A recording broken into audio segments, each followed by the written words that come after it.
A great feeling from Jimmy Lakey. Jimmy Lakey in the morning makes me feel alive. Woke me up this morning, now I'm up and on my way. Oh, oh, oh, yeah, what a great way to start your day, the Lakey way. I'm doing the Trump dance. You see that going on there? I'm like the Trumpster himself there, man. I'm ready to rock and roll. Everybody's happy to be here, aren't you? Everybody happy to be here? Producer Chad there in the producer booth, and Brother Lakey behind the microphone. And a reminder, big black cloth tarp behind me because we're under construction here. Building a new set for the Lakey Unleashed podcast, and I keep the hammer here as a reminder. And also to keep Delilah out of my studio. That it helps that as well. So we got a hammer. Isn't that a song like If I Had a Hammer? I think it's like some old hippie song. So I don't know. It's before my time. Anyway, good to have everybody here. It is, what is it, Wednesday, hump day, halfway till Friday. The glorious day the Lord has made of December the 18th, year of our Lord 2024. And again, Jimmy Lakey is my name, and we're right now streaming across America with the wizardry of modern technology. And we're on the platforms of Facebook or of my own fan page, Jimmy Lakey fan page, Red Wave America, the Media Equalizer page. Also, don't forget the Twitter feeds. My name, Jimmy Lakey, out there. You can find it there. Need more followers on the Twitter, the X. I said for years on the terrestrial radio show that I need to go and I need to grow my tweeter.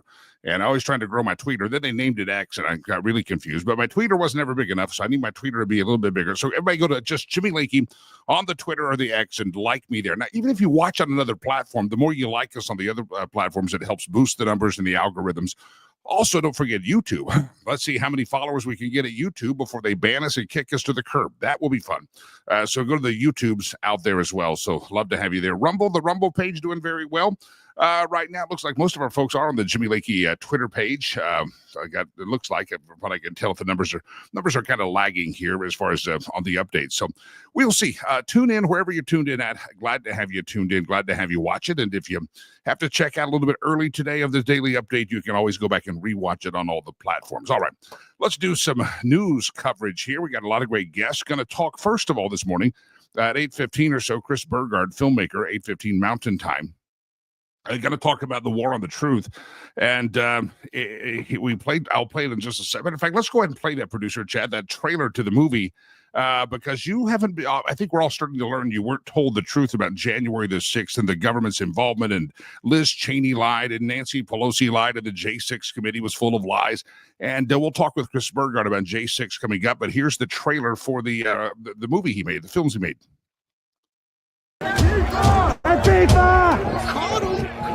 Let me through, I got a knife. We have not to date seen any evidence of anarchist violent extremists or people subscribing to Antifa.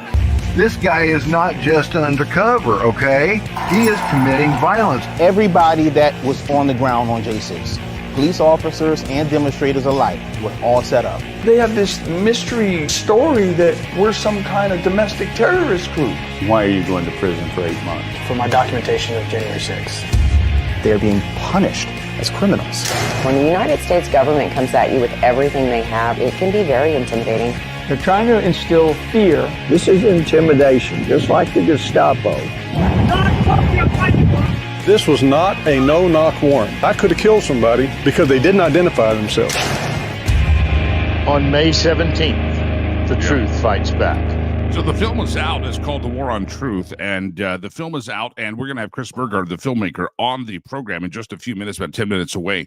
And there's a line in just the trailer that I want to unpack with Chris Burgard, and that's the fact that the law enforcement officers, the demonstrators, the Trump supporters, everybody there was set up. And I want to explore that because I think it's becoming more and more evident that there was a big setup, and it was all a setup to a con and a ruse to try to keep Donald Trump out of the White House, and everything has backfired on them.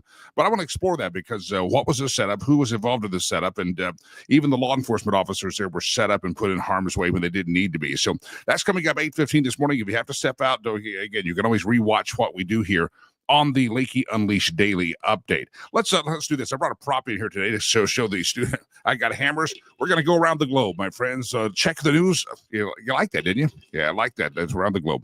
It's fancy. let's go. Let's do this thing.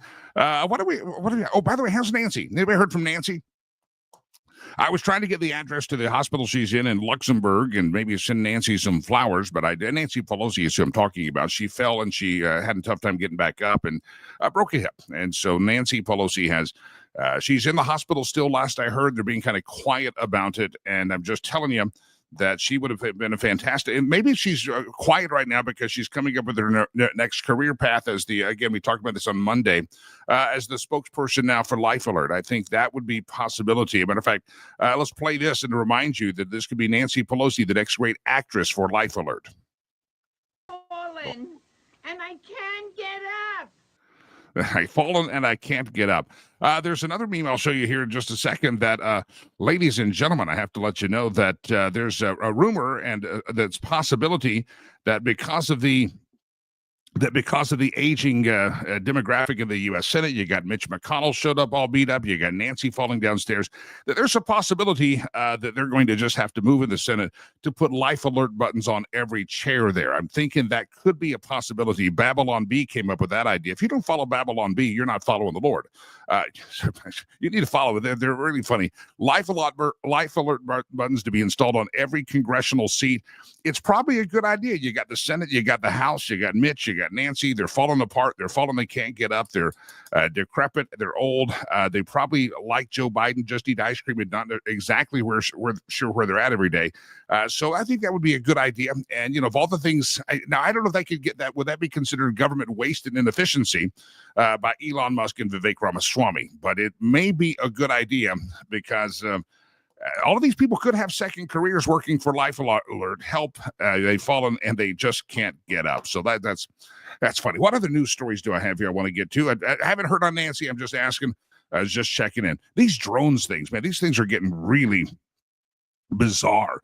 Representative McCall, he has a statement. Representative, he's the House Foreign Affairs Committee Chairman, Michael McCall. And yesterday, he's from Texas, and he said some of these guys are roaming over the skies of the East Coast are Chinese spy drones. He's pretty sure of it. He says there's Chinese spy drones. That's why they're not telling us anything about them. McCall made comments to reporters prior to receiving a classified briefing about the drone activity, according to the New York Post. He said, I was with the NASA administrator, Bill Nelson. He said that these drones have been reported over military sites, military bases, and I would not think that they're friendly. I would think they're adversarial. He also, the Representative Michael McCall said, we need to identify who's behind the drones. My judgment based on experience is that these are over here, over our military sites, are adversarial, most likely coming from the People's Republic of the Communist Chinese.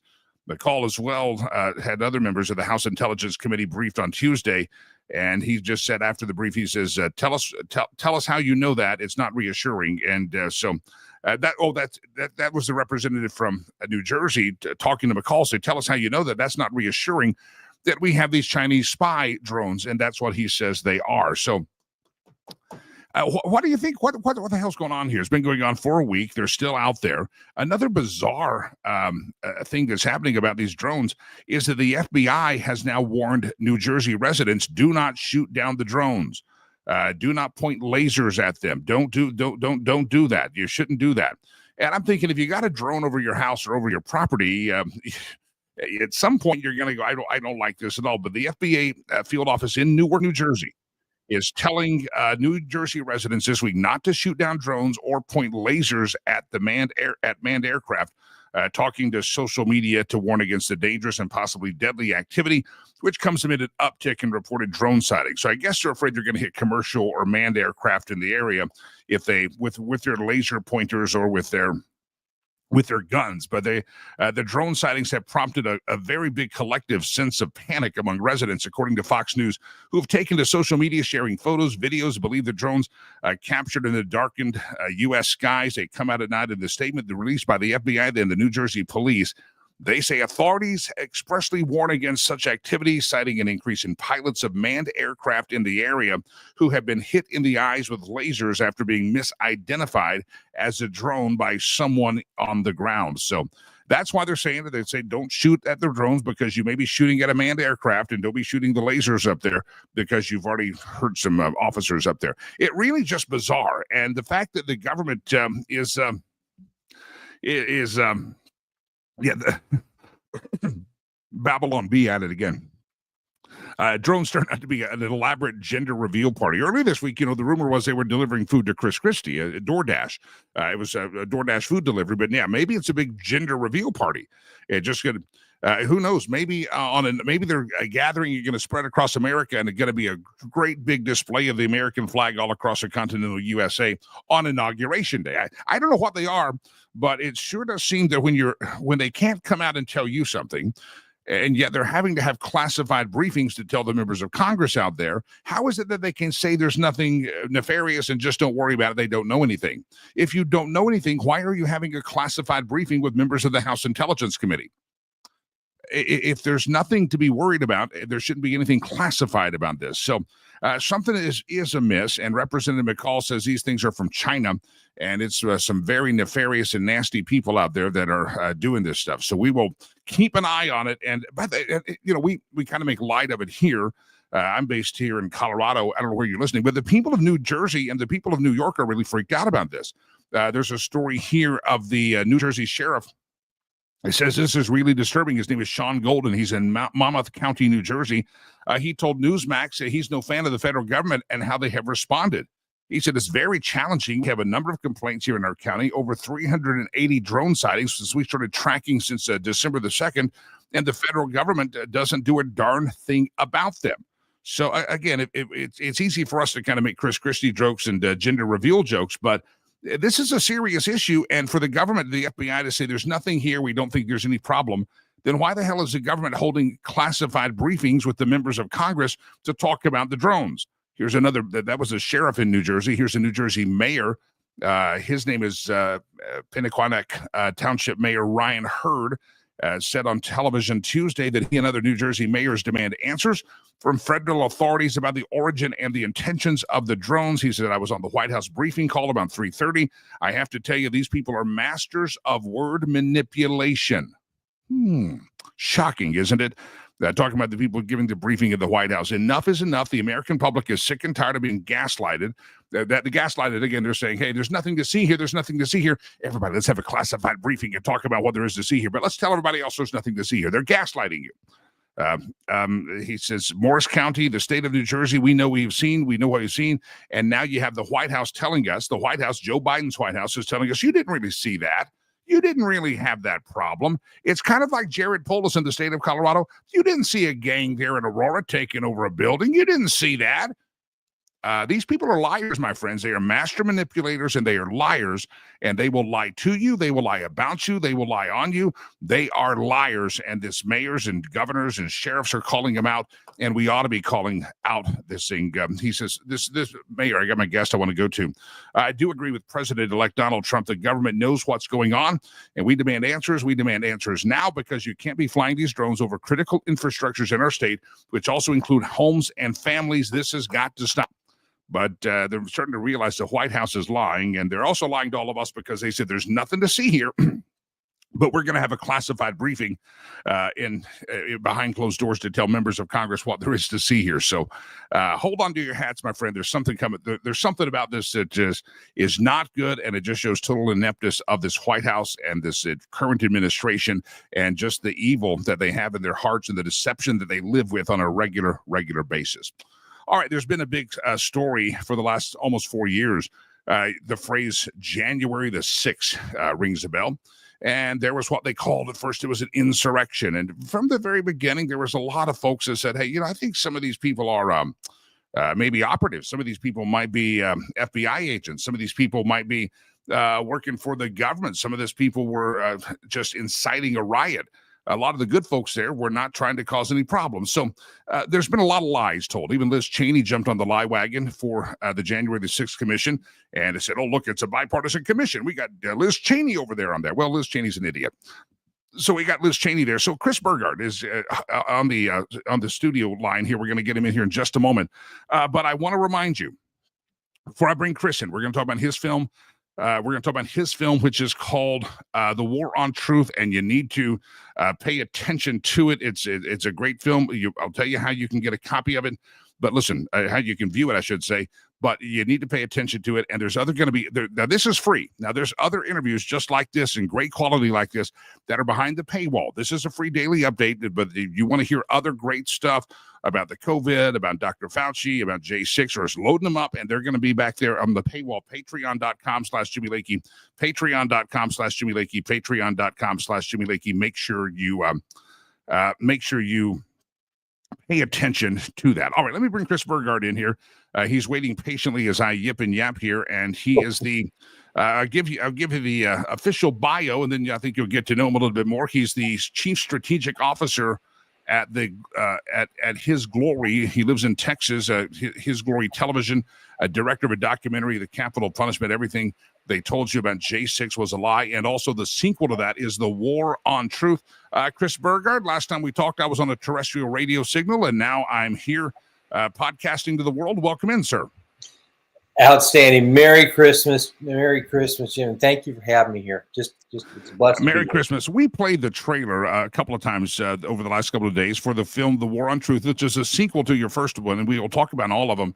But there was a statement in there, and one of the people you interviewed, and we'll kind of talk about and start from here, said everyone there, the law enforcement officers, even the protesters, were actually absolutely set up. It was a setup from the beginning. And I want to talk about that. That's the more and more it comes out, we find out it was a setup. Yeah, and remember who said that, Jimmy? Remember who said that? That's former Capitol Police Lieutenant Tariq Johnson who said that. And he lays out in the movie how the information, the intelligence reports came in that would have made them much better prepared for that day. And it was held up by a woman named Yogananda Pittman. Yogananda Pittman also, during the breach and during the events of J6, did not answer his repeated requests to clear the Senate and to clear the House floor. And what happened is he disobeyed orders that day and disobeyed SOP and took it on his own to clear the chambers. And Jimmy, what he did and what history will see is he probably saved hundreds of lives that day by doing that, because the Capitol Police Force, the rules of deadly engagement are, if you're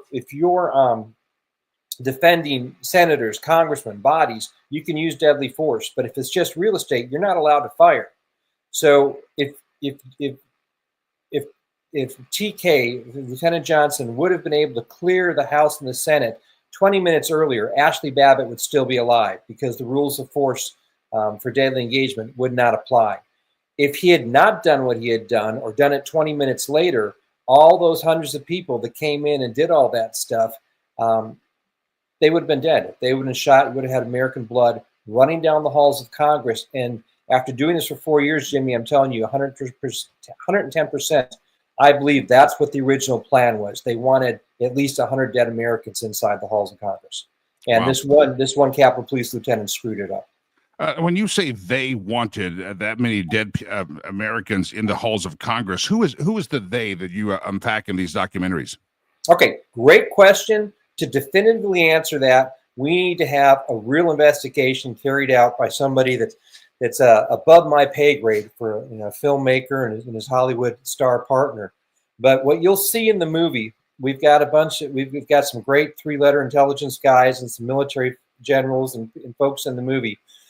From everything that we can see, what it indicates, we need to have a national investigation to see that some of the same political and intelligence players that helped overthrow the Ukrainian government in 2014 and the color revolution down there, it looks like they were also the architects of January 6th. So we need to have full, and if it's not Congress doing it, I don't have much faith in Congress, and I can explain that why in a second. But I think we probably need to have military tribunals into what happened on January 6th and who the players were, because what we saw that day was a coup. The voice of Chris Burgard. Chris, we'll tell people where they can see the trailer at, or see the documentary at. Producer Chad, let's go ahead. If you're just joining us, I want you to see this trailer, and you might want to definitely put this on your holiday watching list. Producer Chad, can you roll that trailer for us again?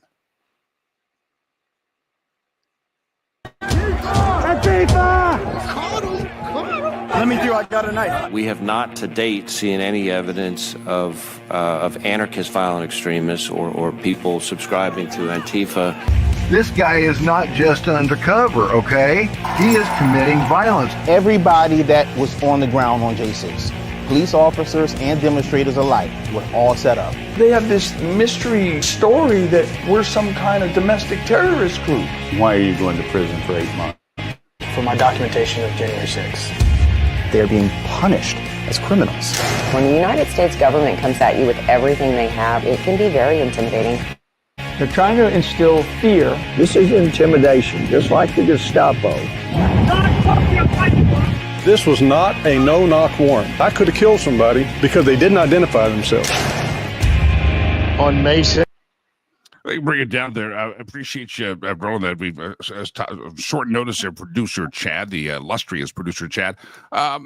Chris, I dive in here and just think of all the lies that we've been told since that fateful day, January the 6th. We were told that it was an insurrection. We've been told that Donald Trump, he got impeached because he incited the riot or he incited this stuff. I mean, they told us so much about it, and yet with every day and every month, every week, a part of the onion gets peeled back and we find out they were lying. We were told by Christopher Wray under sworn testimony in front of the hallowed halls of Congress that the FBI did not have undercover guys there.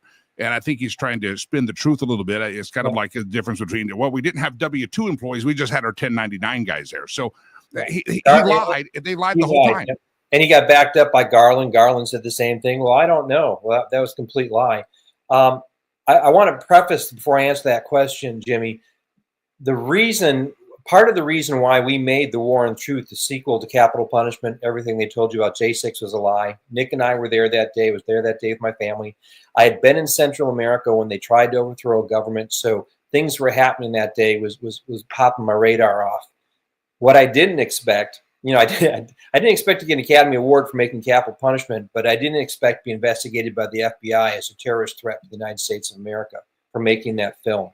I was down on the border making a movie called Death County and the River of Broken Dreams about the border with Tom Homan.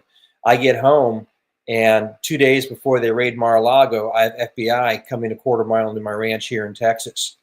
And after I presented my legal team to them, said, I'll speak to you, but I want to film the whole thing. I want my attorneys there. They tried to go around my attorneys and get me out of my county. I have a very constitutional sheriff in my county in Texas, and I didn't leave my county for a while. And they tried to get me to come down and go, we just want to talk to you for a few minutes. It's like, really, guys, it's not my first rodeo. I've done 3 projects with General Michael Flynn. I saw what you guys did to him. I'm not going to see you without attorneys, without counsel. And by you going around my attorneys to try to get to me, that's just bad form. So when we got that settled down a little bit, Nick's like, my partner, Nick Searcy, amazing guy. Nick's like, well, if they're doing this to you, what are they doing to other folks out there? So that was a part of our impetus for making the sequel to do this. Now, to answer your thing about Christopher Wray, repeatedly, like you said, he went before Congress, said we saw no, and this is very lawyerly, I've seen no evidence of Antifa, BLM, or any other anarchist organizations infiltrating and contributing to the violence of that day. Well, that's just factually incorrect. We saw them, my 3-letter buddies, my military guys, my buddies that were all there, compared all our notes, our videos, we all saw them. We filmed them. I filmed folks that were changing out of black bloc clothes, Antifa clothes, into MAGA clothes, trying to get us to attack the police, get my wife, my daughter to attack the police. I ran into FBI units on the ground that day. I said, hey, there's bad guys wanting to create violence against the police. Do you want me to point out who they are? No. Do you want to take a report? No. Do you at least want to see the video I have of them so you can ID them? No. So we thought they had everything under control. Then a few weeks later, you see Director Wray get up there, and he's either lying, which would make him part of the cover-up and probably part of the operation, or he's the most inept, uninformed leader of the most powerful law enforcement agency, in the country, possibly the planet. This thing just stinks all to high hell. Now, when they come out last week and they say, and notice the timing, okay, we were wrong. There were 26 FBI assets in the crowd. And then within 24, 48 hours, he officially announces his resignation. That's not by accident. And that 26 assets, I don't buy that for a second. That's a CYA, cover your butt type thing to put out there. And what no one's talking about, everybody's focused on the FBI. No one's talking about, were there DHS assets there? Were there intelligence contracts in there? Were there military people in there? And I would venture to say yes to all of those things. And that's what needs to come out. Now, the bigger investigation. There's a gentleman you saw in there, a former Marine investigative reporter, Bobby Powell. Bobby Powell filmed two guys, the one you saw there breaking the window and another one holding the door open and pushing people into the Capitol. Both of these guys are type A. They're trained. We don't know, are they undercover FBI assets, DHS, former military, law enforcement? We don't know. But these are guys that are not dressed like everybody else. They're tacked out. Their faces are covered.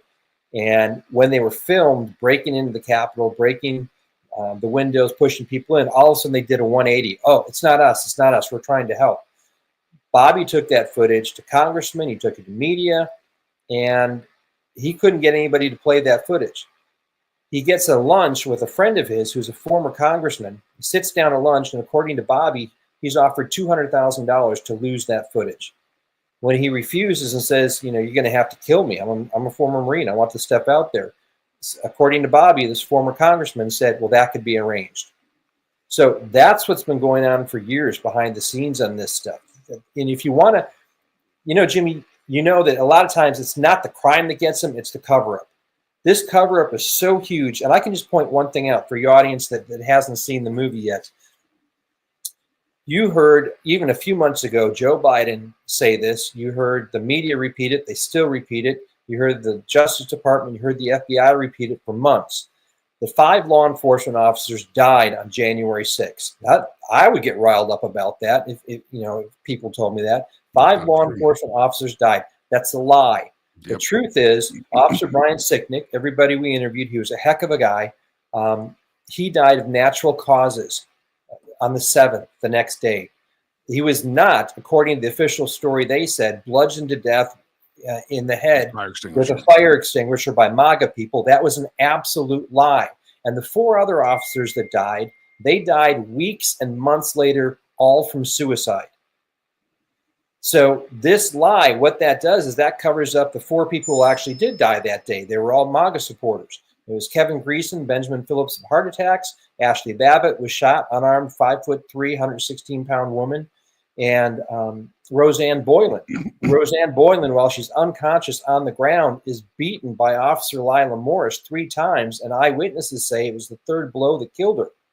And instead of being investigated, they make a hero out of her and they send her to the Super Bowl with box ticket seats. So you have to ask yourself, why would somebody repeat a lie that big, that often, over and over again?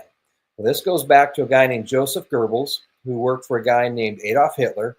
And when they wrote the propaganda playbook on how to take over governments, what he put out was, if you make the lie big enough and talk and repeat it often enough, it will become truth to the state and thus to the people.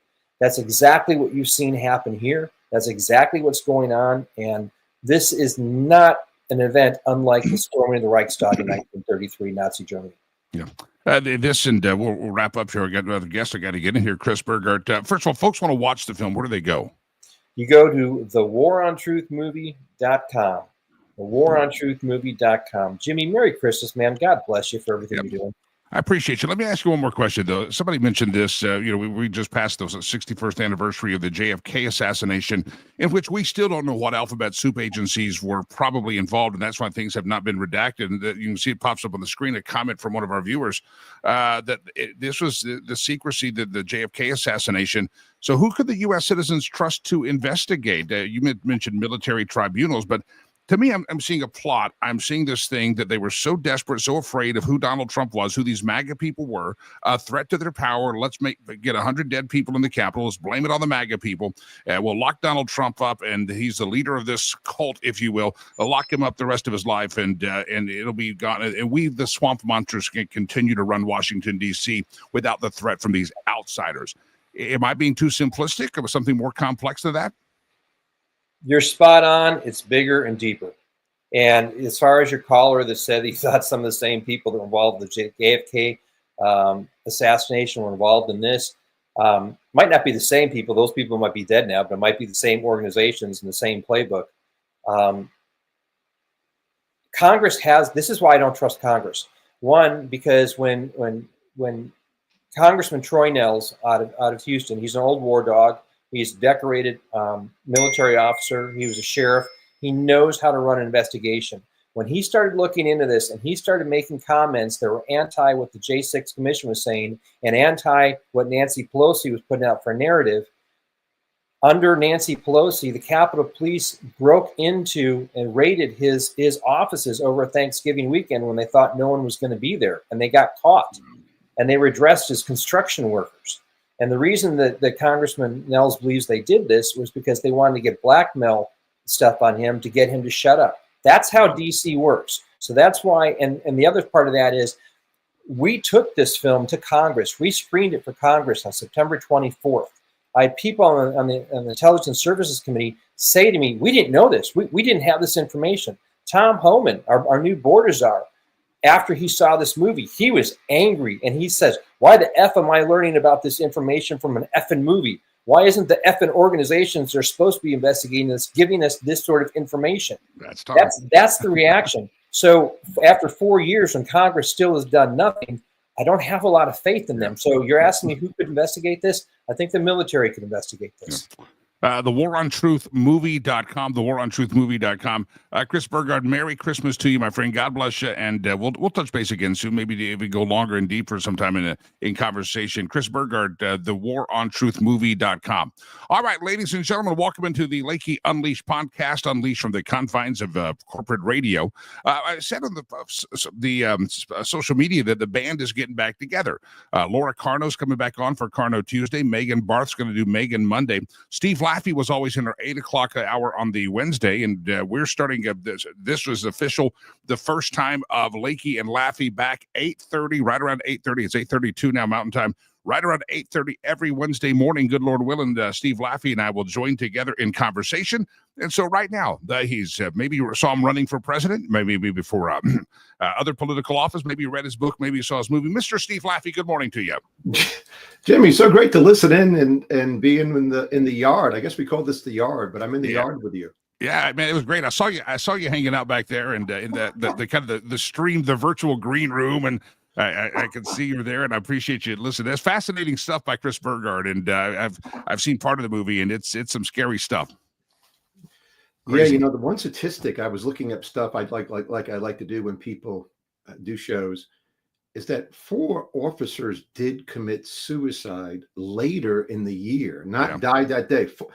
One died the day after of the 5 that Biden inaccurately lied about, but we got on January 6th. I know this is not my belly work. This is not what I study or whatever, but I'm trying to do a statistical analysis while the guy's talking of like 184 officers commit suicide, unfortunately, a year throughout the nation. What's the likelihood that 4 committed suicide, which is a terrible thing to think about over the next, 6 months? Yeah. Anyway. Steve Laffey, not necessarily, I throw you those curveballs and say, hey, Steve, comment on something like that. That's not my topic. But let's do this today. This morning, I'm up watching news earlier, and everybody's talking about Jerome Powell. He's going to come out and he's going to make some kind of an announcement on the rate cut, the Fed. Give me your thoughts, and I want to get over to China and talk about that as well. Yeah, number one, the Federal Reserve is all everybody talks about. So no matter where you go today, no matter what you turn on, if you're someone who, unlike me, I never turn on CNBC. I haven't watched the news in years, as everybody who listens to you knows. But that's all they're going to talk about. And you have a Federal Reserve that was totally behind the inflation just for your recent history. They've been wrong forever, for like years and years and years. They've caused the 2008, by all indications, they caused the 2008 disaster by keeping rates so high, so long. And all they really did was bail out, obviously, banks and airline people and so forth, not the American people. They destroyed the middle class. But today, even though the economy is moving, chugging along, even though by all indications, and not to get into it, we have loose financial situation. We don't have tight financial situations, right?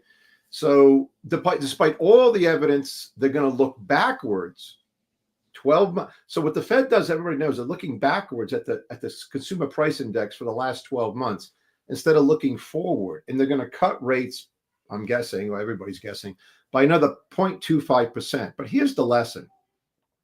When they started cutting interest rates in September, the 10-year yield, which is really important to everybody listening who might want to get a house one day, who can't get a house, right? Because rates, what's happened to housing. The 10-year was 3.65%. Today, it's 4.4. I haven't checked it even in the last couple of hours. It's 4.3, 4.4. There has never been in the history of the United States of America when the Federal Reserve has cut rates that the 10-year bond rate has gone up this much, or even really gone up. Usually it goes down.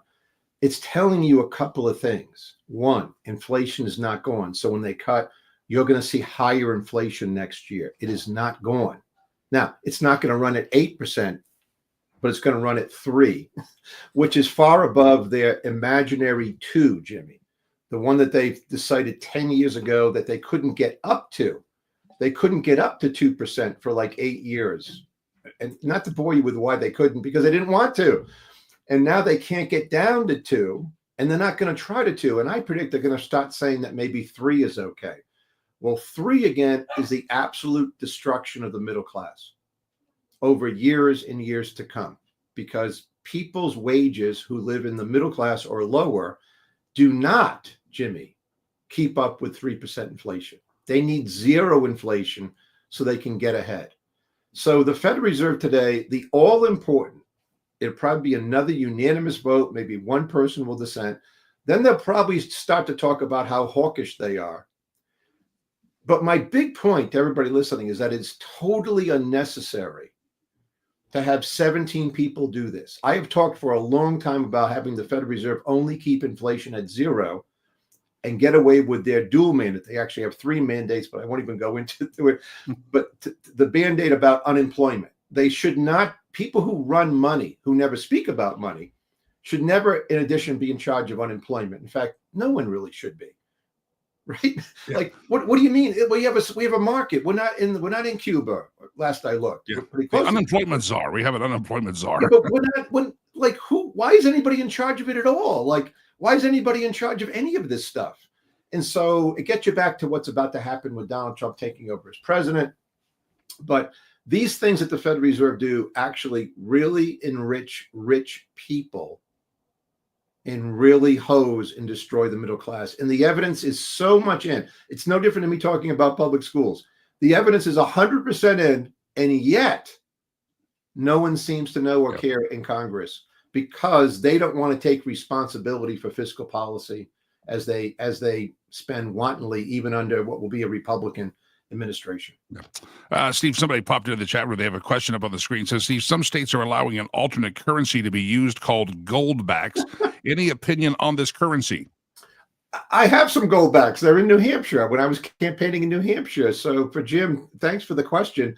And gold, just so people know, what gold, to my knowledge, with the goldbacks I have a little tiny bit of gold in them, and you could exchange them. And I think they work in New Hampshire. Listen, all these things are side issues. And I don't mean to be disrespectful. Like, the goldback's not taking over the U.S. currency. Bitcoin's not taking over the U.S. currency. It's now proven itself. I've made a lot of money in some of these things, but it's a store of value. But what we really want and need is for the U.S. dollar to be backed by something strong and to have good monetary policy so that the dollar remains the world reserve currency, so that Jim, who just asked that question, totally benefits. We totally benefit by having a currency that's the world reserve currency that other currencies and even countries like Ecuador use as their currency. Once we destroy that, we're going to be into everything: goldbacks, silver, oil, commodities, land, packs of cigarettes. It'll be everything all at once. And remember this, folks, like Syria falling, when bad things happen, as you've heard me say, Jimmy, for over 10 years, they happen really quickly. And we are on we're at the beginning of the end of America, with people like Jim asking about goldbacks. Like 30 years ago, Jimmy, nobody asked about goldbacks. And I see why he's asking. I'm just saying what we really need are policies that change radically to help American middle class get ahead. Well, all day, and we'll go to China here in just a second, but all day we're going to hear this story about the Fed and cutting rates, and they're going to talk, they're going to portray it to most people as if it's good for the economy, good for those who want to buy houses. They're going to portray it that way.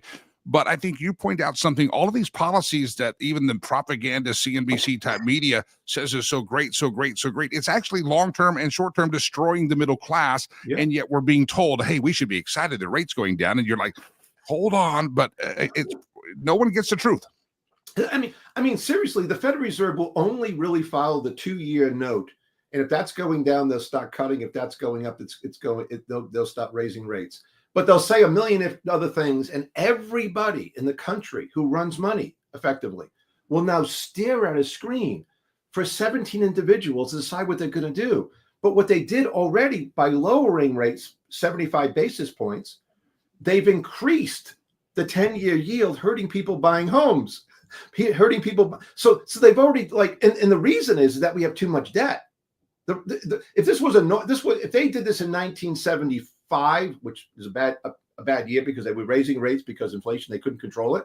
But if they did it if this was normal times and we had a budget deficit of 300 billion, not 1.9 trillion in an economy, if we had a total amount of national debt because we fought a war or did this or helped people out of 10 trillion or 33% of gross domestic product, whatever, I wouldn't be here talking about this. Yeah. But it's now so much, the cup is overflowing that when they do these things, the bond vigilantes are already speaking, what we call they're already not buying 10-year treasuries.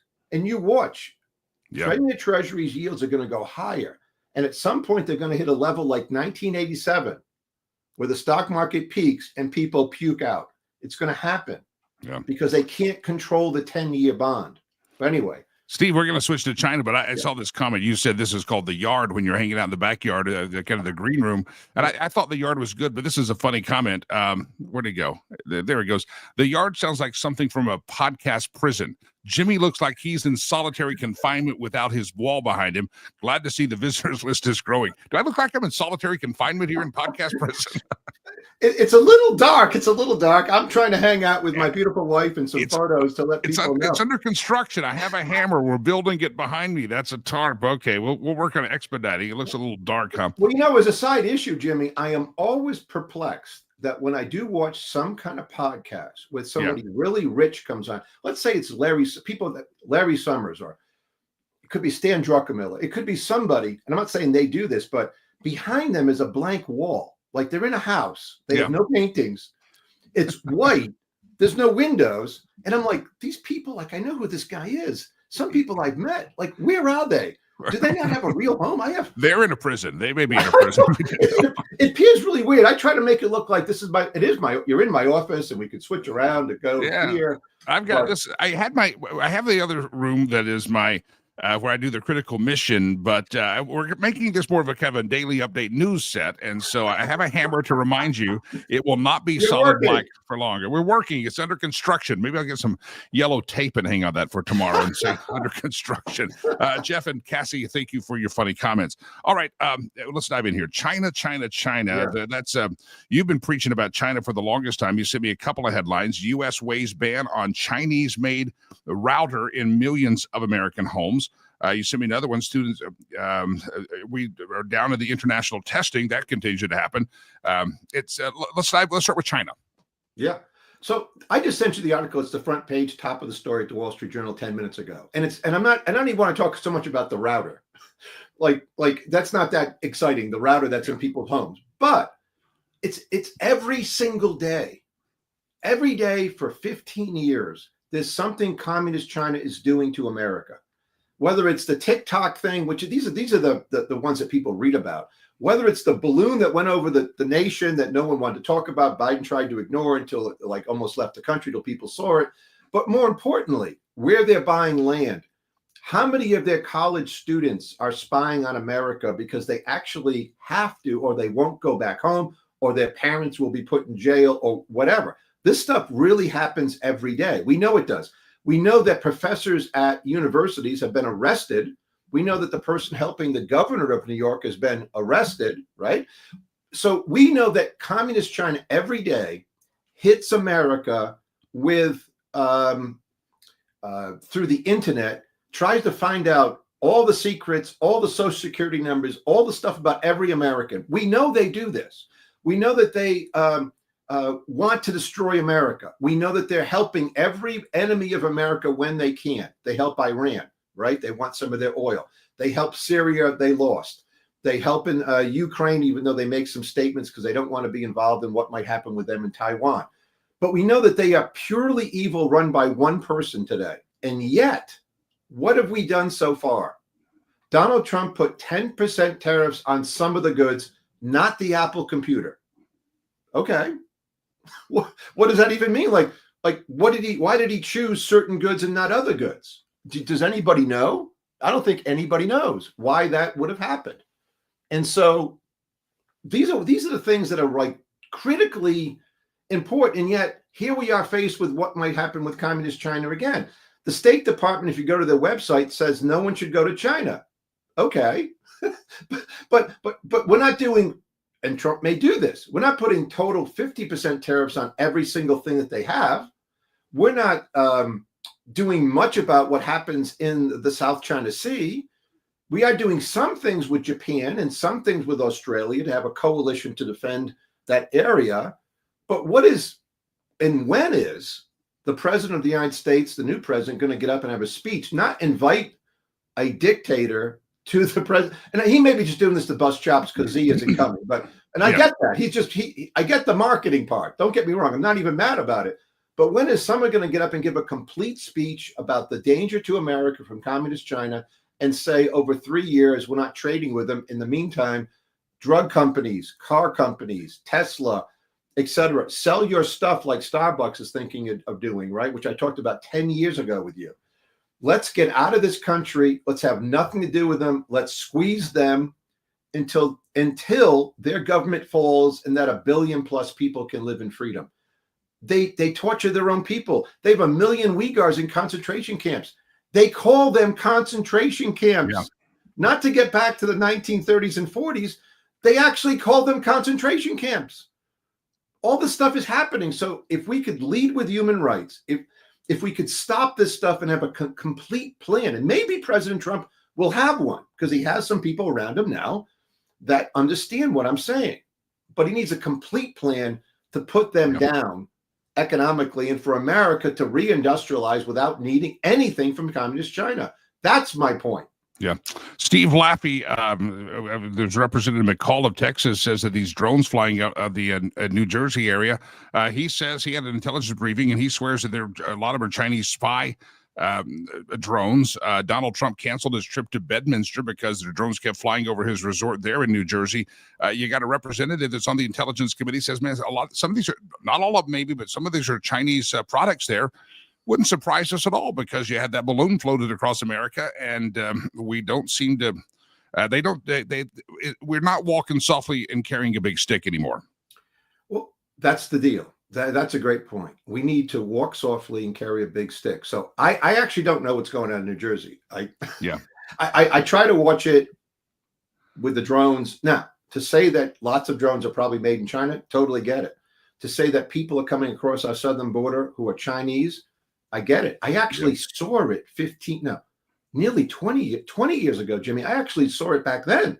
There was a Chinese girl trying to come across the border, and that was a horrific scene to see. We won't stop and talk about that. But yes, they are bringing people across the border. They are using whatever they can to destroy America. They are getting ready to destroy our grid if they can. So these are the policies as president. We're going to harden our grid. Yeah. Right. We're going to do certain things to make sure this doesn't happen to us, that the whole thing doesn't get shut down. I just don't see that happening even when people who are anti-Chinese, who are helping President Trump. And so we're not doing what needs to be done as we walk toward World War III. And I say walk toward it. I'm not saying there's going to be one, but we walk toward these things without being prepared. Yeah. Jim just posted up. He said, don't forget about the universities. They have the Confucius centers in universities, and they're legal. They're funded by the Chinese, communist Chinese. They're on the American university campus, and they're operations of the Chinese government. And Jim is exactly right. And people just don't know what we're talking about. The Chinese government pays and gives money to universities. I think there's one up here at CSU, or was one at least. Yeah, there was one. Where they're actually allowed to promote their craziness on the campus as part of like giving them money so that people will walk around trying to do things with communist China, whatever it is, to promote it. So all these things continue to happen. None of them should happen. In fact, President Trump would do a great thing by saying, to get to education, no communist Chinese citizens can come study here. Zero. Remember, go look at all these universities, what they charge foreign students versus state students versus out-of-state students at state university level. And you'll see that's a giant profit center. So that's how these universities operate. They operate like, how does it help my university? Not as how does it help America? If they were trying to help America, we wouldn't have seen the things at Columbia University that we saw in the last year. One more quick talking education. You sent me the headline, U.S. students posted dire math declines on an international test. And then right in our backyard, the Poudre School District, is their enrollment is declining. And you wonder why. But let's talk about our education system is broken. And you've talked about it for years. You and I've shared conversation for many years back on the radio show. Let's dive in here real quick. So again, when I say again, I mean for like the 20th straight year that I've talked publicly about public schools, the test scores seem to decline.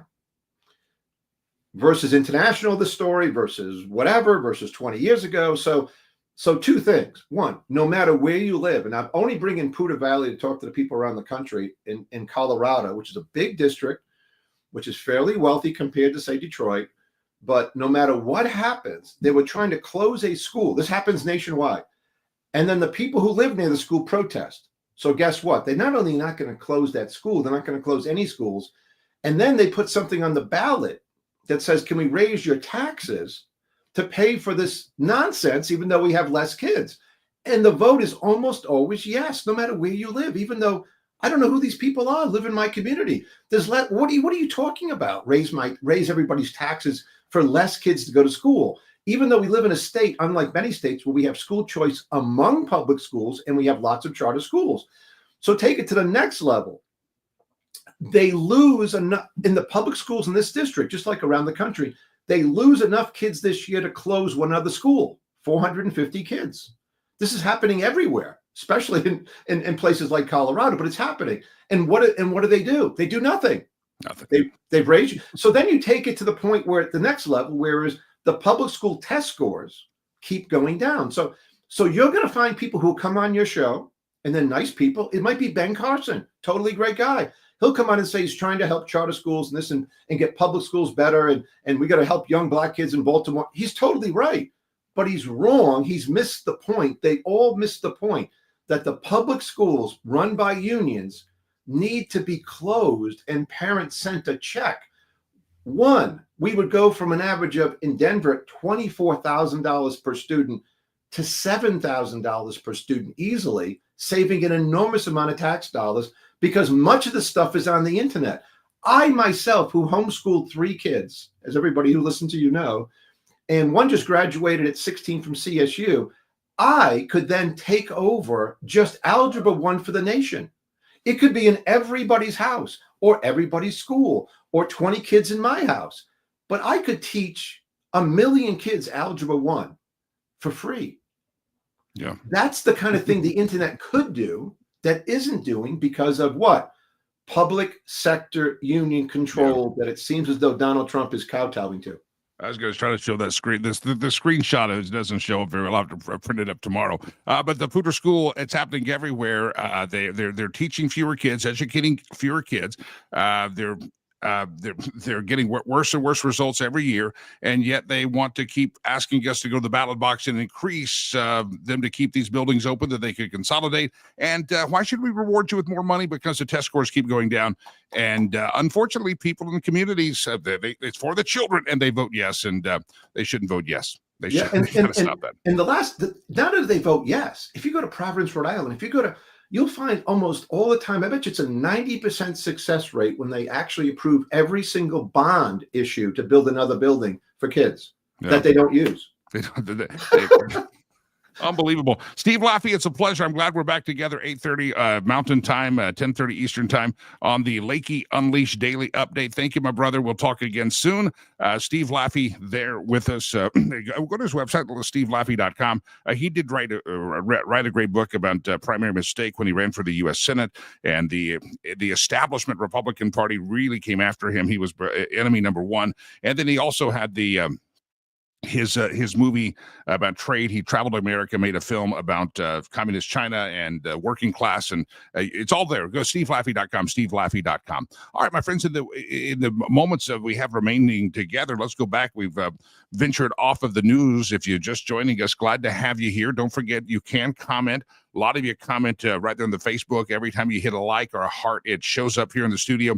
And all of your comments show up there as well. So we'd love to hear from you. You saw Jim jumping in the fray there with Steve Laffey talking about goldbacks and also talking about the People's Republic of China. You heard them talking about my backdrop. Jeff and Cassie said it looked like I was in a solitary confinement. Listen, we're under construction, kids. That's why I have a hammer. But let's do this. Let's go back and dive into a couple of the news stories that we started with, in case you missed it. And I've still waited. I put out this. I put out this topic of conversation earlier. Has anybody heard from Nancy Pelosi? The big story over the weekend is that Nancy had fallen and she couldn't get up, had a hip replacement surgery in Belgium, and I've not heard from her how her well-being is. And so I'm just asking if anybody has heard from Nancy. And again, we think it would be great for her to be the spokesperson for the new commercial, and we could play that again right there. It's coming up. Can get up. Yeah, I got to play. Just it's so lovely. That's Nancy. And I can get up. We also suggested out there that maybe there should be a life alert button. Producer Chad, I'll get out of the memes here so you can do it. Yeah, thank you. A life alert buttons to be installed on every congressional seat. A lot of you, when I posted that up earlier, I saw the comments popping up, and I was just yapping. But a lot of you said, "Man, it's kind of funny that the Babylon Bee puts that thought out there." But how many think we ought to have term limits? And we've talked about this last week. Why do you think the hallowed halls or the hallowed and esteemed men of our founding fathers did not put term limits in the Constitution? They put a term. They didn't even put a term limit on the presidency. That came after FDR had served too many terms, and they said no more. But the world does need term limits, absolutely. And I was speculating to ask this last week, and I don't even remember if I read any quotes about it or comments from you. Why do you think that our founders did not put term limits in the Constitution? And I think it was because, first of all, I think they thought no one would want to do that. Who's going to want this job? I don't think they ever envisioned the government was going to be as big and nasty and powerful. I think they had in their mind an idea of a citizen legislator that would go down and sue. But so as much as our founding fathers knew, I think that was something that, going back, if I could go back in a time machine and say, hey guys, let's redo this, you got to put a term limit in there, because people are drawn to power. People are drawn and they're hungry to power, and they feel like they're important. You know, what is it? Washington, D.C. is a Hollywood for ugly people. And so you got all these ugly people there that feel like they have power, and they have a lot of power. And then they find out, you watch these members of Congress, Nancy Pelosi being amongst them, Republicans and Democrats that go in as average citizens up there. Maybe they were dog catcher, maybe they were a state legislator, and then all of a sudden they're moving out to D.C., living more time in D.C. than they are back in their home district. And suddenly when they do their annual congressional reports, all of a sudden they've parlayed $170,000 a year job into multi-million-dollar investments, and it is really something that. And who's going to investigate that? Is Congress going to investigate themselves for their insider trading? I would say not. But why do you think the founders, other than just kind of, I hate to say naive, but some naivete, did not put term limits in the Constitution of the United States? If there were term limits right now, and you didn't have people like the turtle Mitch McConnell and old battle axe Nancy Pelosi, there's Republicans and Democrats that have held on to power way too long. Diana DeGette, Colorado's great regret from District 1. I mean, these people have just been in Washington, D.C. Many have accomplished nothing in the private sector, but they go to Washington, D.C. and become jack of all trades and masters of none. I mean, remember when Bill Clinton was the president, he decided, and some people thought it was a great idea, that Hillary Rodham Kankles Clinton was going to be put over health care, and she came up with health care, which was greatly rejected. And you start thinking, what makes Hillary Rodham Kankles Clinton? She worked at the Rose Law Firm. and she did basic law.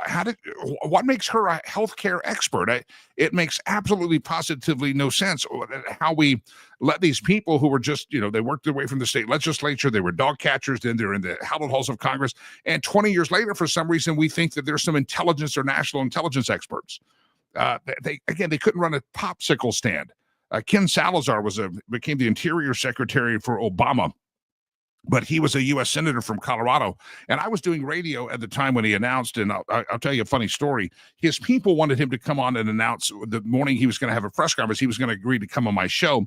And so they said, Ken Salazar wants to come on your show. I said, cool. They said, we have a stipulation for interviews. And I said, I don't do stipulations for interviews. I don't pre-record questions. I don't tip you. I may tell you the topics I want to hit on, but it's open game. I'm not going to be driven by some political consultant on what I can talk. I said, what do you mean there's a restriction on the interview with Kenny Salazar? And Kenny Salazar, the restriction was I was not to talk policy. I was only going to talk his bio. They wanted to sell him as this guy raised up from extreme poverty. The guy had a Dairy Queen franchise that was failing. I mean, the guy couldn't run a Dairy Queen, but for some reason, a lot of DEI involved. He would put on a thick accent at times, and it was crazy. But they wanted to talk about not his qualification to be a U.S. senator. They wanted to talk about his qualification. Ken Salazar was an example of diversity, equity, and inclusion. He got the job and he was the Attorney General for Colorado, and so he had climbed there. But how did he become suddenly the Secretary of the Interior? What was his qualification? You really can't think of anything. But I did the interview. I took the stipulations. Here's how I handled it. And let me just say that they never spoke to me again. And I got cursed out. I thought I was going to get punched backstage by his campaign people. So Kenny comes on Kenny Salazar.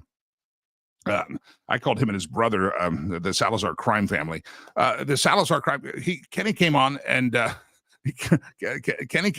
what did he do? It was just a nickname I came up with. There was a news story or something, and you're the Biden crime family, the Bush crime family. It had a ring to it. Anyway, Kenny came on the program, and when he came on the program, I said something right here. I said, Kenny, I'd like to talk to you about this policy, but I'm not allowed to. I've been told. He goes, no, let's talk about it. I said, no, I promised the campaign staff I would not talk about that policy. However, I would the next time we're on, I want to talk about, like, say, illegal immigration. Oh, let's talk about illegal immigration. And I said, no, you know what? It's all deference and respect. I'm not going to talk about that. But next time you're on, can we talk about that? Let's talk now. No, we're not going to talk about that now. So I was told you don't want to, you can't. And I just did that for about 4 or 5 topics. And let's just say the campaign was not real thrilled that I ventured off his straight biography. But that's what these people do. They want to create an image about themselves that they're jack of all trades and they can do anything. And Hillary Rodham Clinton was qualified to put healthcare program together. But Barack Obama was a freaking community organizer and a low-level lawyer and served in the state legislature and suddenly became the president of the United States because he was able to create some kind of an image that he was something bigger than he was. There's a meme I had earlier, Chad. I found it. Let me put this up. It's this one. The Guardian from the UK says, Trump is assembling a U.S. cabinet of billionaires worth $1 billion. Well, the Atlas Society tweeted this out. They said, are you seriously expecting me to be bothered that our government is going to be run by literally the most successful people in the country? Sorry, no. Do let me know when we have an administration of journalists, however, then I'll panic. So they're criticizing Donald Trump for having all these billionaires around and his cabinet being worth a lot of money. But isn't it better to have a cabinet of Vivek Ramaswamy and Elon Musk and Robert F. Kennedy Jr., who actually does know something about health and the FDA? Would you rather have these qualified people, or would you rather have these people that are diversity, equity, and inclusion hires? I'm not bothered by them being worth a combined net worth of about $340 billion.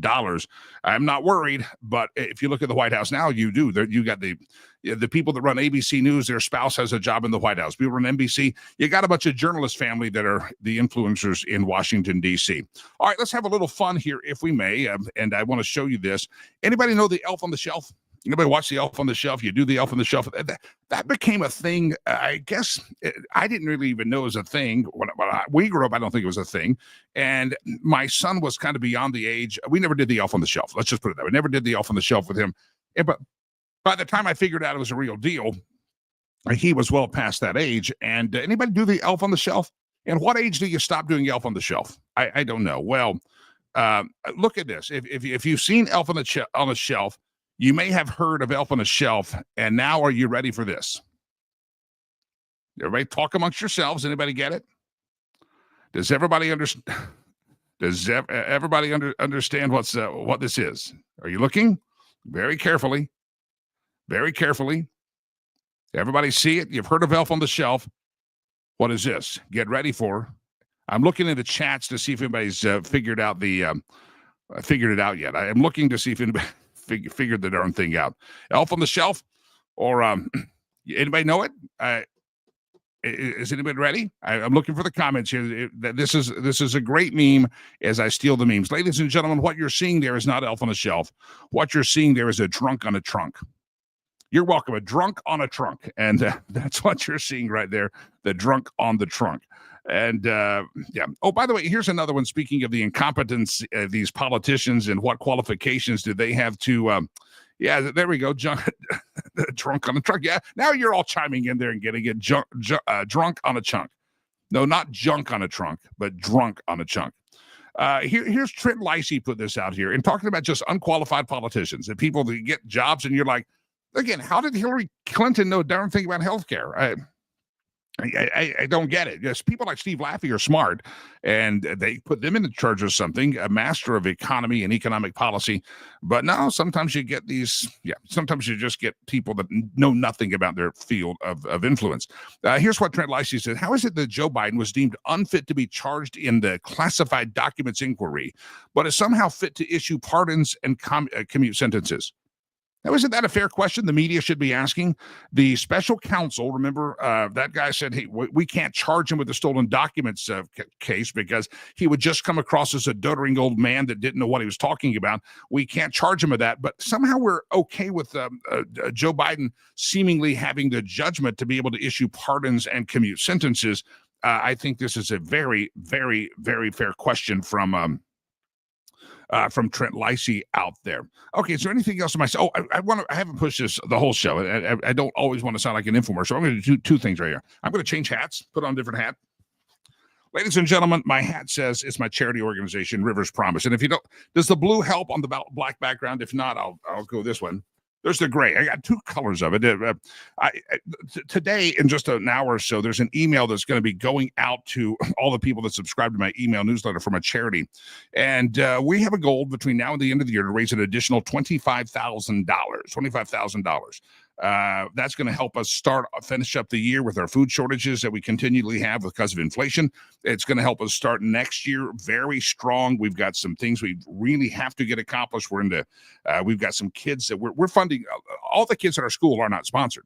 There's a lot of the kids. Matter of fact, the majority of the children that attend our school in Rwanda, Legacy Christian Academy, don't have a sponsor. They're on our website. You can go sponsor them, but they are not currently sponsored. And so we're paying for that. We're paying for the education. We're paying food of unsponsored kids. Most of the kids that attend Legacy Christian Academy do not have a sponsor. And I know sometimes you want to sponsor a kid. You're like, I don't want to do that every month or whatever. It help us get a goal of $25,000 between now and the end of the year. If you've got a year-end donation to make of $100, $50, $500, $5,000, $20, whatever it is, we have a lot of kids that, again, we're keeping them in school. I'm changing my I put on my fundraising hat. We're keeping them in school. They are not sponsored. You see all these kids that I show photos of, and you see me on video out there with these kids. When I go to Rwanda, a lot of those kids don't have sponsors. It's our charity, Rivers Promise, that is funding those kids' education, and we're just doing it. Somehow we do it. And so if you could help us, there's an email go out today to all of our donors out there, riverspromise.org. And if you're on that list, you're going to get it. It shows some great photos. It's going to tell the need $25,000. If you could help us get that end of year fundraising goal, it's a 501c3, your end of year tax deduction, riverspromise.org, riverspromise.org. I'm going to come back with a few final thoughts, but I also want to remind you about our Patreon page. The Patreon page is behind the paywall. This is all free. This is I'm sitting here out of the kindness of my own heart, working for free here this morning, doing the daily Unleashed update. And there's a paywall out there. It's called patreon.com/Jimmy Lakey, $9.95 a month, a 7-day free trial. And you're going to get access to interviews. As a matter of fact, right after this program, we're going to do a deep dive on some topics with Dr. Carol Lieberman. That's going to be recorded, and she's America's psychiatrist. I'm going to be recording that here in about 25 minutes. I'll be in the studio doing that with Dr. Lieberman. But listen, if you can subscribe, I'd appreciate it. It helps out, helps us run the House of Lakey as far as keep this free. And we're going to try to keep as much of this free content as we can. A lot of you, when I got canned from the radio, you said, we want to keep hearing you. Well, this is how you do it. Also, if you'd like to advertise with us, if you're an advertiser, we're launching those packages this week. Info@jimmylakey.com. Send me an email. We'll get that out to you. Info@jimmylakey.com. Businesses nationwide, doesn't have to be in Colorado. Anywhere we can customize something to really target the audience. Throughout the years, my audience has been very, very loyal, and I've had a lot of people, names that you know, have already reached out and said, "Hey, we want to be a part of the new stuff." So, info@Jimmy Lakey if you want to advertise or just give bigger to the broadcast and partner with us, and also patreon.com/Jimmy Lakey. This is the one that dropped this week on Patreon, and this is Dr. Robert Malone. He created the mRNA technology, was horrified by it. Oh, by the way, I'll tell you some of the back end of this interview that we talk about in the interview, but this is Dr. Robert Malone in the House of Lakey this week, and this is at patreon.com/Jimmy Lakey if you want to see the full thing, but here is a teaser. You ready? Go. To my eyes, that what took place here was a government panicked, probably because they realized that they had dirty hands consequent to funding through this kind of circuitous route, funding gain of function research from the NIAID and from the Department of Defense, DITRA, at least, to engineer this virus at a time when it was forbidden to do gain of function research. And so they appear to have panicked, overreacted, and imposed a number of things that, as the House Select Subcommittee documents, pretty much every single intervention that the U.S. government came up with caused more damage than it did any benefit. This is the masking, the social distancing, the lockdowns, and avoided by the Select Subcommittee was discussions of the harms associated with the vaccine. That's been attributed to the fact that the Select Subcommittee was heavily biased in its membership towards physicians who were very reluctant to criticize the vaccine. But that's the big arc of this. And of course, all of this was reinforced with aggressive deployment of fifth generation warfare tactics and strategies that had been developed by the intelligence community in the United States and the affiliated Five Eyes nations, as well as by their militaries. This technology that was developed for offshore combat was actively deployed against the citizens of each of those nation states, and any persons who would spread mis, dis, or malinformation. These were all labeled as domestic terrorism by Mayorkas and the Department of Homeland Security. That's the rest of that interview. He's very direct in how he speaks.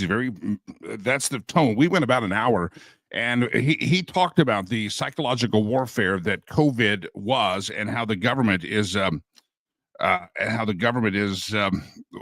they manipulated you, they controlled you, and he's written a whole book about it with his wife called War. And I talk about it with Dr. Robert Malone. Again, patreon.com/Jimmy Lakey. You see the full interview. There's a lot of great snippets in there. Now I leave in a week or so for Africa again for a charity, and for Rwanda. And I was coming back from Rwanda this last month when I was there, and I got stopped at the Customs Immigration in America, and I had to go for a little screening and talk. They're talking about the Marburg virus. There's signs everywhere in Rwanda area, Central Africa, about Marburg. And I talked to Dr. Robert Malone about that. He gave me an education on Marburg. He gave me an education on the COVIDs. He gave me an education on Ebola. I mean, he was really interested. We just kind of got some real practical talking about Rwanda and burial. With that Dr. Robert Malone interview, he talked about ways that the some countries bury their dead have had to be corrected, and they've had to learn different ways to do that because there's a lot of viruses that spread and that grow and come off of a dead body. The dead body can start throwing a virus. And so anyway, it was fascinating conversations. We talked everything from Dr. Fauci to psychological warfare to burying the dead tactics. It's all on patreon.com/Jimmy Lakey, patreon.com/Jimmy Lakey, patreon.com/Jimmy Lakey. All right, we got it. Somebody just posted up here. I see that. I think I saw somebody ask about the Christmas schedule, and then somebody, it looks like, retorted. I believe Christmas Eve is on the 24th, and the Christmas is still on the 25th. So there's a little sarcasm going on. Those are Facebook posts. Producer Chad and I have already determined this whole thing. The Christmas schedule is we're going to broadcast live up until the 24th every morning, Monday through Friday. So on the 23rd, which is Monday, we will do the live broadcast just like this. On the 24th, which is Christmas Eve, we will do the live broadcast as well. We will take off the whole rest of that week, but on that Monday, good Lord willing, if the technology works, not New Year's Eve, but the Monday, the 30th, we're going to do one final show for 2024. And if it works, I'm going to do the show from Rwanda. I will be there. I'm taking my son over there, and we're going to be there doing the Lord's work, working at our school, and doing some touring as well. So on the 30th, so we'll be on the rest of this week, Monday and Tuesday of next week, the 23rd and 24th, and then I'll come back. We'll take the rest of the Christmas week off, come back and do December the 30th from Rwanda.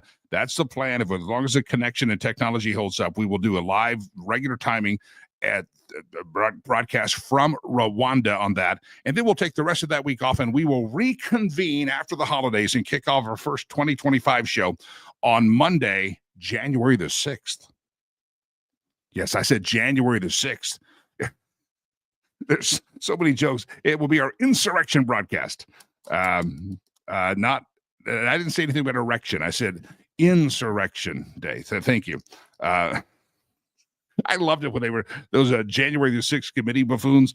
We get up there, these members of Congress would start talking about the Trump instigated an erection, and they screw. How many people do you see screw that? There's probably a montage we could find about people that instead of insurrection, trying to be real serious and condemn Trump, just kept saying the word. They kept saying the word erection, and evidently Trump he instigated a whole lot of erections out there. All right, that's clear up the Christmas schedule out there. We're going to have some fun heading into Christmas. For instance, we'll talk about this tomorrow. Start thinking about this, contemplate it. You got to get rid of one movie. Is it going to be Home Alone, Elf, Christmas Vacation, or Christmas Story? These are the intriguing things we're going to be talking about, along with some more great guests coming up. Hey, everybody, it is right about the time for us to wrap up. I've got to get into the recording studio, record with Dr. Carol Lieberman, America's psychiatrist. Always love your feedback. I'm so happy that you guys are continuing to go with us. Help us spread the word. If you're normally a listener on the Facebook, keep doing that, but go over and give us a follow on the Twitter. Go give us some Rumble love. How about the YouTubers out there?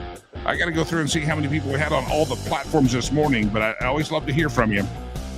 And I appreciate you all jumping in and being part of the discussion. You can always be part of the discussion by joining us at patreon.com/Jimmy Lakey, patreon.com/Jimmy Lakey. Go subscribe on YouTube. We could really use some help over on the YouTube as we go into enemy's territories there. YouTube, go there, patreon.com/Jimmy Lakey. Don't forget our $25,000 charitable gift and donation. We're looking for $25,000 of fundraising between now and the end of the year. Help us out, riverspromise.org, riverspromise.org. Hey, it's been a pleasure. Thank you, producer Chad. I mean this from the bottom of my heart. We're going to get this back. Yeah, we're under construction. May God bless you. May God bless America. I am Jimmy Lakey. Peace. I'm out of here.